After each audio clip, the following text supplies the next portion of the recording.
Hey guys, welcome to another video. Today we're working on this John Deere LA130. It's a customer's tractor. He recently purchased it and would like me to go over it and make sure that it's going to be good and reliable for him. It's got a 21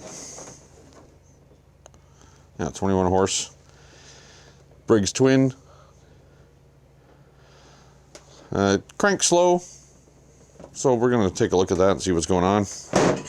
I don't know the history on it, neither does he. He just purchased it, and actually purchased it in a group lot. She's got an LA130. He bought and with it came an L111 and a chainsaw.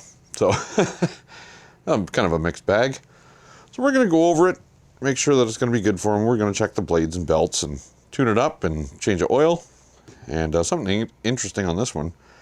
The previous owner said that he had to disconnect the battery, else it would be dead. So we're going to do a parasitic drain test. I'll show you how that's done. Relatively simple, actually.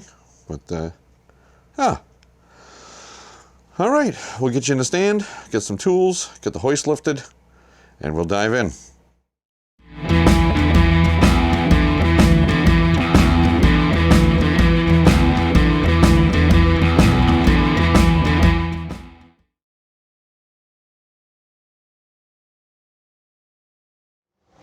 All right, so first off, let's see if it runs.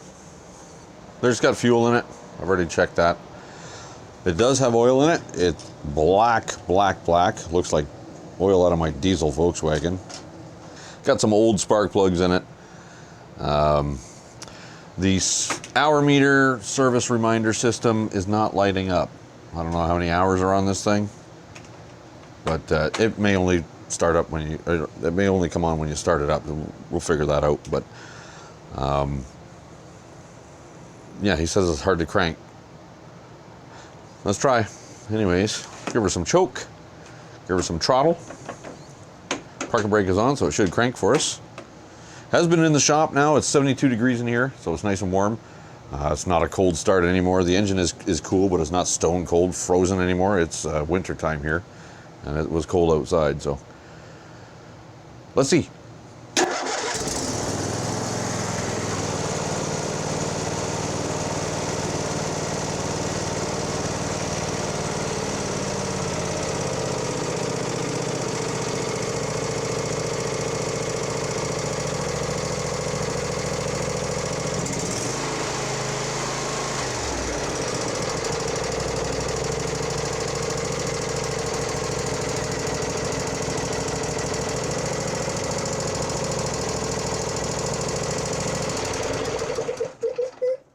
Well, it didn't seem to be too bad to start for me. Did run. I don't want to run it too long because I'm not going to open the door. Furnace is going, so a little tappy, nothing too bad. Got a fuel leak at the carburetor. Could be a bowl gasket. Could be the new. Oh yeah, that's loose. The fuel shut off solenoid anti-backfire valve. It was loose, so I got a special wrench that I've ground down to fit in there. It's just a half inch that I've ground really thin to fit in there nice. The headlights aren't plugged in, so let's get this hood lifted off of here. It's going to go outside until we're done with the unit, but we'll just tighten that up because I don't want fuel leaks here when we're running and testing stuff. So all right, that's good and tight. Wires are tucked out of the way. The headlight wiring has actually been cut. It's looped and taped back there, so I'll hook that up for him. I'm sure he'll want headlights. A little bit of an oil leak around the valve covers, actually quite a bit. So we're gonna get in there anyways and check those valves. Check the adjustment. I'll just get a couple of gaskets for it. According to the code number on this Briggsy, it's the first two digits of the code number are 06, so it's a 2006 model. It's all there. All seems complete. It's a nice unit. All right, well, I'm going to open the door. I'm going to let it run a bit and let it, circulate the oil. Once it's warmed up, then we'll dump that out, put a new fresh filter on it, and carry on with the job. Okay, so the first thing we're going to do is we're going to get into the valve adjustment. We're going to check that because it's got to be done when the engine's cold. So instead of running it and doing the oil change first, we'll go with this. So let's get these bolts out of here.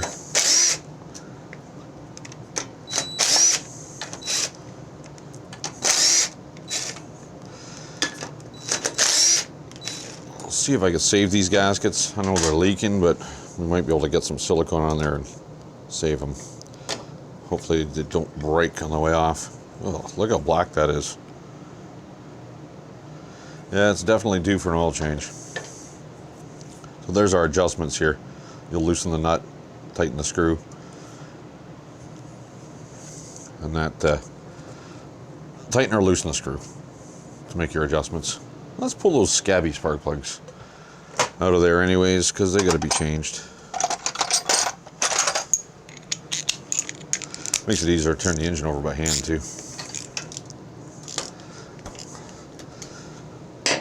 It's going to get a new set of plugs, so might as well just take these ones out now and we'll put the new ones in when we go to fire it up for the oil change.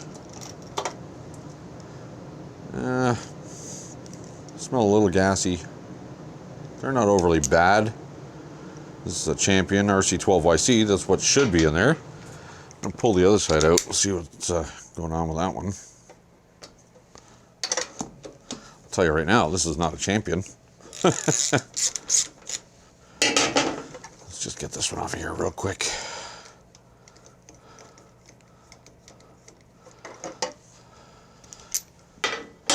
That's an NGK.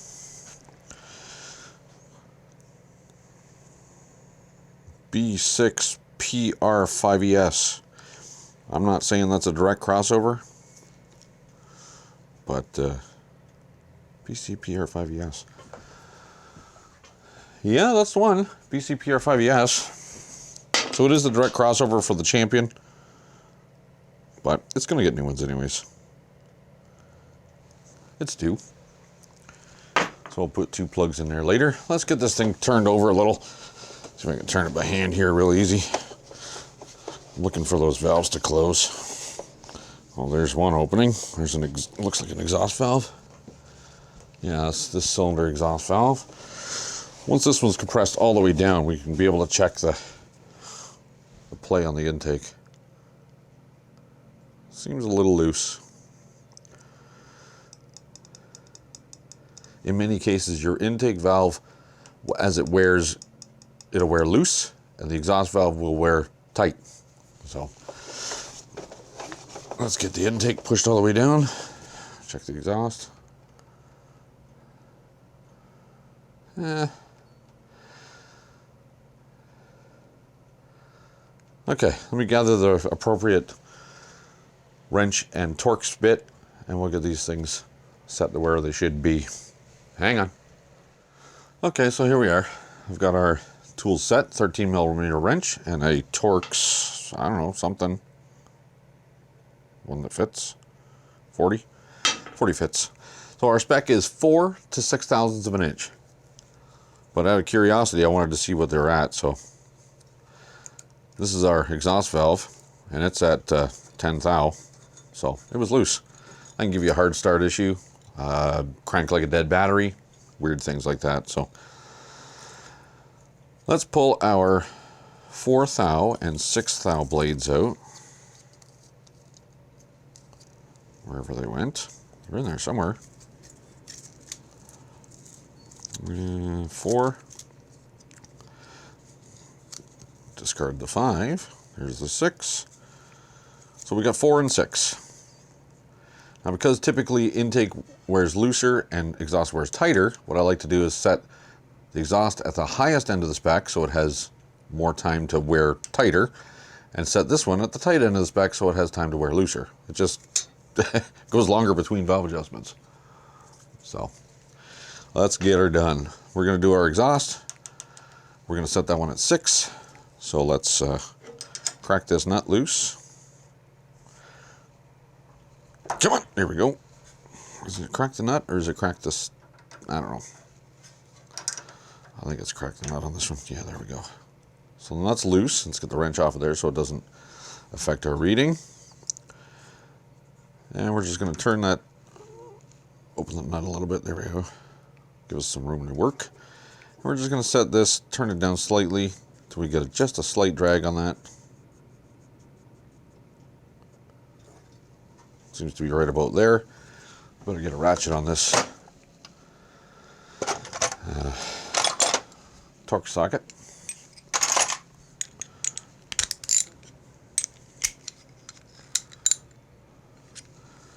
So we don't want to turn the torques now. We want to hold the torques and turn the nut.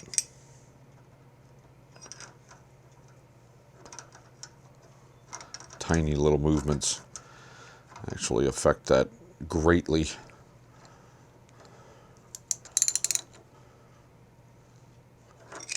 Just snug the nut down. It's snug, so I can still actually turn the torques with the nut snug.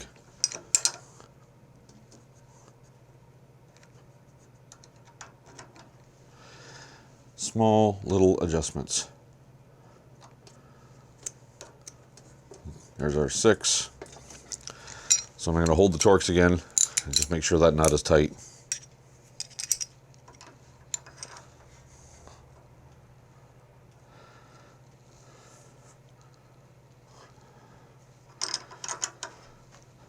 Come on, don't have the swing of the wrench there.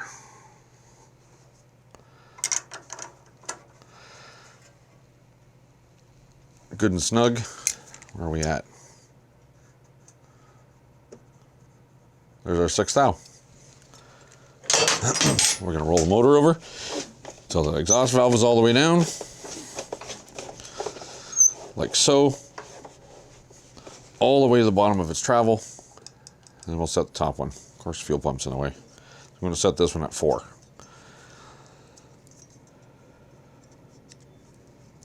And we're way looser than 4 right now.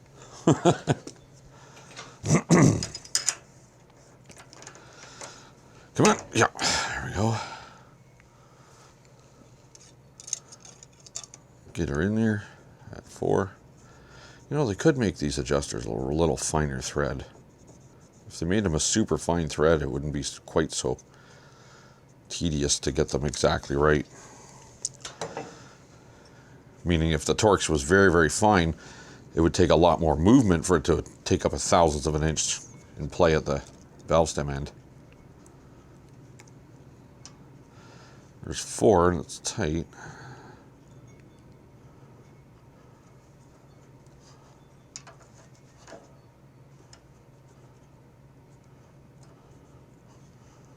A little loose. Let's give that Torx a little bit of a snug.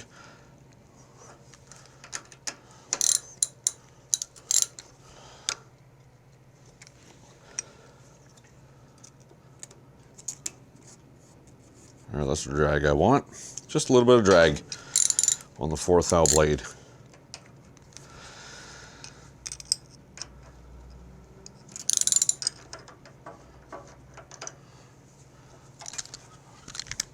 Get that extension off of there, making it too sloppy. There we go.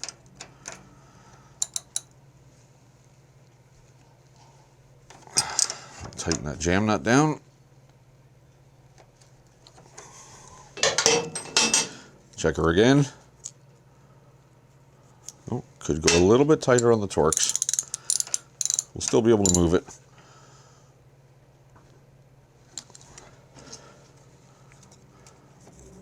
But it's not going to move on its own.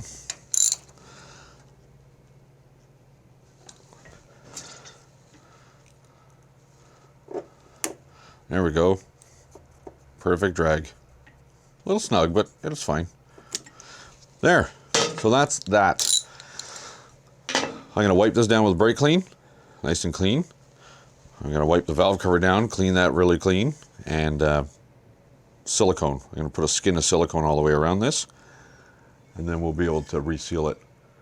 Well, that's how that's done. I'm going to carry on and do the other side. I'm not going to film it. It's the same as this one. Okay, so we've run it nice and warm, new plugs in it, put a new fuel filter in it, changed the oil. It's got some fresh 1030 in there, that's what it calls for, so it got 1030. New oil filter, and I wrote the month and the year on the filter. That's when it was changed, so it should be done every year. Anyways, 200 hours or so, I forget what that spec is. I know the valves are supposed to be every 200 hours. I don't think these ones have never been done, but anyways, let's take a look at the rest of it. Let's lower that deck. I mean, I've already reached underneath there. The blades are dull, but they're not terrible. They're not worn out. They're pretty dull. They need to be sharpened and balanced. But let's get the belt off of here, and that'll enable us to jimmy the spindles around to see if they're noisy. That belt is worn, so it's going to need a new one. Let's start with the middle one. It's a 3-blade deck. Well, that spindle's nice and quiet. Idler's quiet. This idler's quiet. Let's check. Where's the blade? That idler, or the spindle, is quiet. You might get away with this one with no spindles. Oh, this one's nice and quiet. So that's it. Spindles are good. We'll have to get the blades off to sharpen and balance them, but that's fine. We'll have to change that belt because it's good and tired.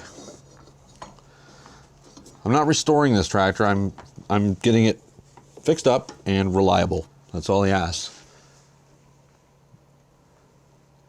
Huh. 48-inch triple blade deck. Okay. Looks relatively easy to drop these off too. Pin and clip in the front. Pin and clip up here. And pin and clip back here. That's relatively easy, because it might be easier to flip this deck over to get those blades off. How high does it go? Not high enough to get an impact gun in it. It's a big nut. It's like a 15/16. Huh.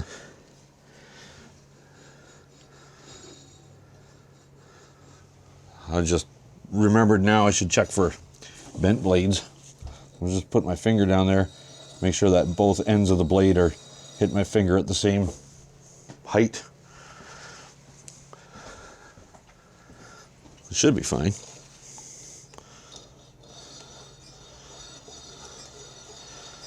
This one's got just a bit of a wow in it, nothing too crazy. All right, well, yeah, I think I'll drop that deck off of there. Bunch of 8mm bolts here. 1, 2, 3 gets the cover off because I'll have to get the belt out, and there's guides and stuff to prevent it from flying off. So let's pull this hairpin back here. This one, it's got a washer. These are also the deck height adjustments right here. Pull this pin, a washer, swap that bar out.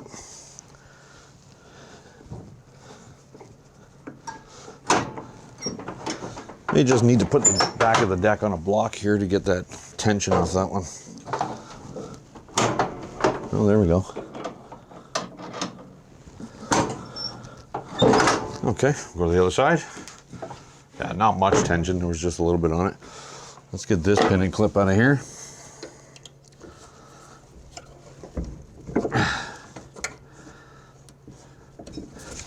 Need pliers for that one.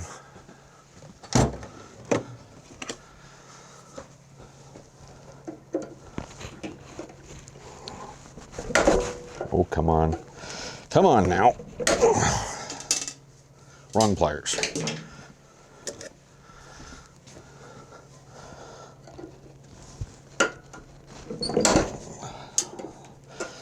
All right, behave yourself here.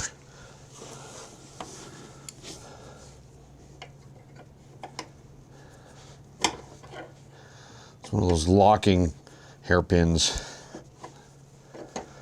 Kind of gotta turn them and twist them and bend them to get them out. There we go. These guys. They work very well, but they can be a bit of a pain. Let's drop that front rod off of there. Right under my fingers. Take our block the other side so we can get this one off.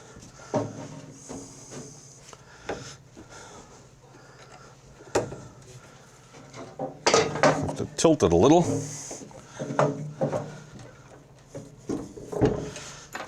There we go. Just needs an extra little lift at the back there. That could be our scrub wheels. If we adjust those scrub wheels on the side, they're a little bit lower, then the deck would sit flat on the lift table. So there's the rear one, the mid one, the washer, and the front one is off, and the deck is ready to come out. Oh, this is going to be heavy.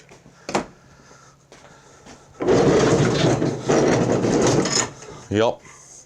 What I'm going to do is I'm not going to take it any further than this.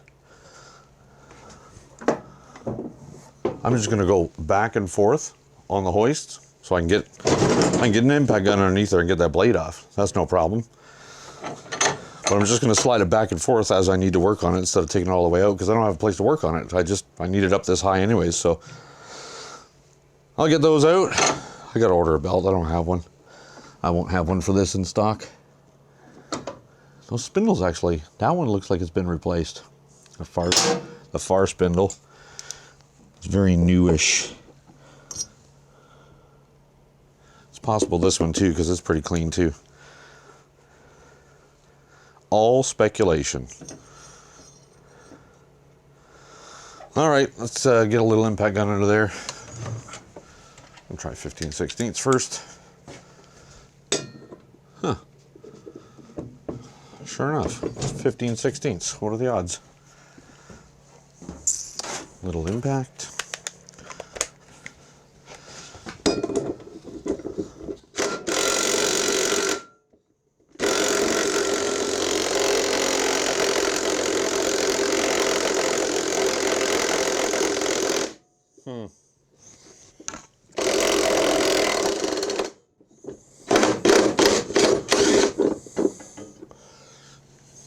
Well, that was an effort. Little baby blades. They're small blades because there's 3 of them. What do we got under here? I won't be able to get you guys under here. That looks pretty good. Okay. They're not terrible. I mean, they can be sharpened and balanced, but you can see that it's kind of cut back on an angle here. It should be flat. They are dull. I'll sharpen and balance them. That'll get him into the season anyways, and if he feels he wants new ones later, then he can let me know.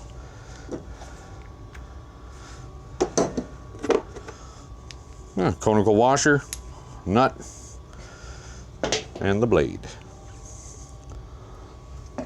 Okay, we'll get the other little gun out here with a different bit socket, and we'll get that the guard off of there.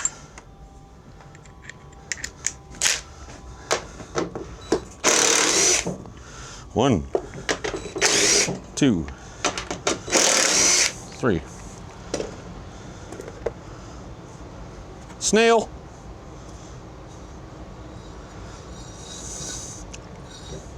Okay, that's that.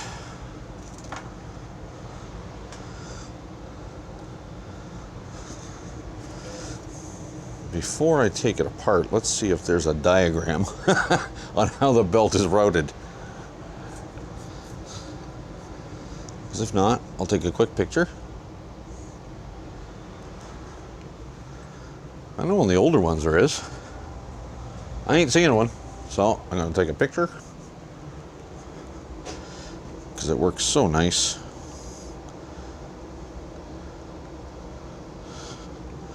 Maybe from this side?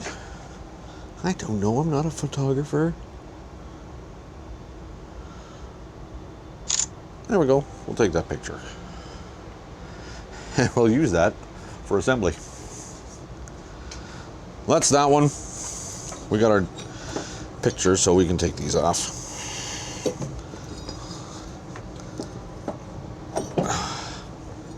Another idler here. That's nice, yeah. Bearing's good in it. Well, that's a long belt. 145 inches, I think it specs out for this. Very glazed and very, very shiny. She's worn. Any numbers on it? Nope. Go to the other side. We'll take that. I'll just take that guard off of there. Oh, I guess these just turn and fall out. Okay. Let's go to the other side, take the guard off, and then I can get that belt off of there. One bolt here. That's it. 2 bolts, guard's off, and the belt is off. Bye. Off it went.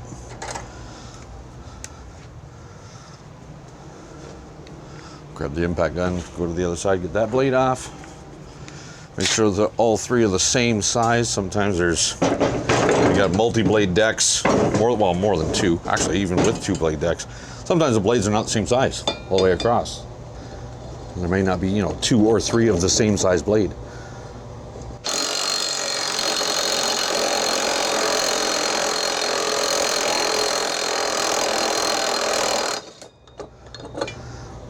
I just realized I'm bending down taking these blades off, and that my microphone is right in there where the impact gun is.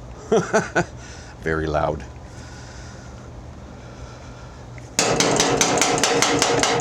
That is stuck in the socket. Come on, get out of there. Go on, get out of there.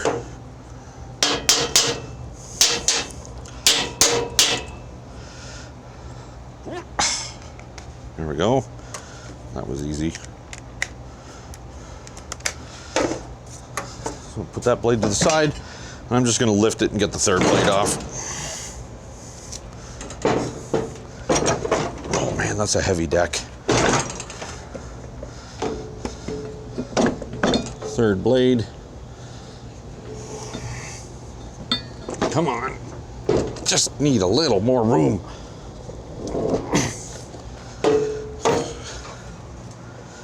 She's fighting me.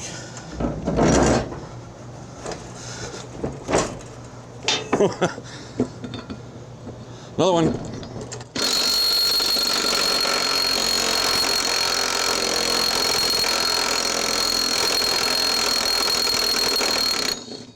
Ooh, I thought I was going to have to get the big gun out there for a second. The big air gun. That one fought me a little. While I'm in here, I'm going to squirt this little, there's a bracket, a pivot bracket that this idler sits on that tensions the belt. It's pretty rusty. I'm just going to give it a squirt with penetrating oil. Help it along a little. That moves freer already.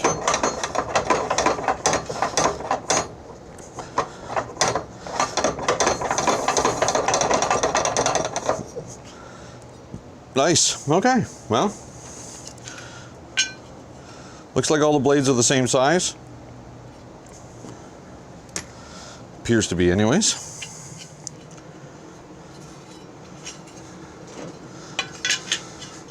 They're dirty and they're dull, but they're all the same size. 3 of them. So now I gotta look up parts. So I'll have to look up a deck belt, which I think can cross-reference. And I gotta look up these blades. These have the 2, 4, 6, 7. 7-point star on the middle. John Deere's always gotta be different.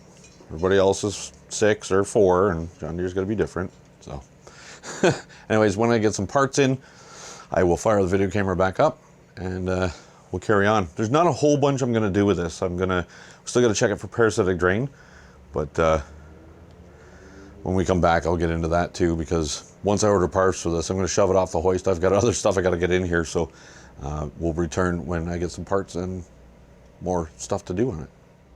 Okay, so the parts came in. I was waiting for the 3 blades that go under the deck and a belt. Those are installed on, and the deck is back under the tractor. Previous owner was complaining the battery would always go dead. I don't think that was the case. I think what was happening was it was hard to start all the time because the valves were so far out of adjustment.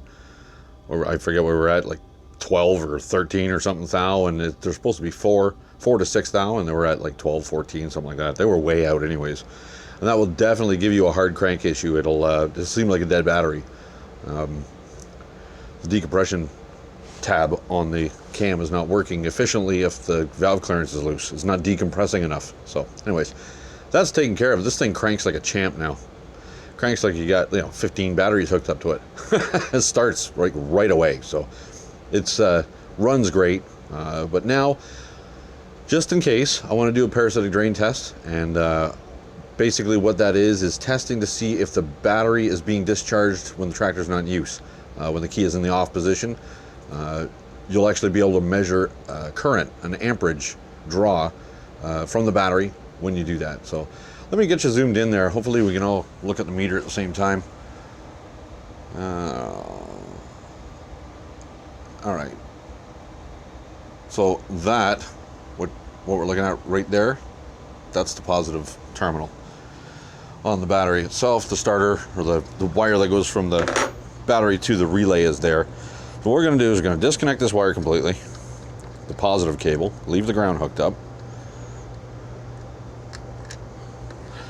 So disconnected. First thing I'm going to do is I'm going to set my meter on volts, DC volts. This is auto ranging, auto scaling, so I just turn it on and it goes. So we're seeing nothing. Hang on.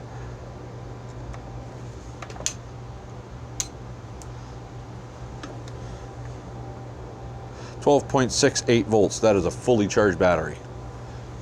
Let's see what I need to show you here.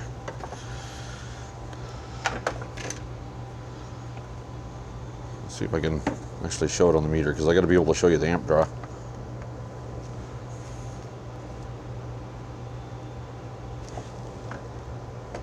Come on. 12.6 something. Got a bad connection at one of my leads. But anyways, so now what I'm going to do is I'm going to change this. So my meter will be a little bit different than yours. They're all slightly labeled different. So I'm not even sure if you can see it. Right now it's on volts. Maybe I'll get a little closer.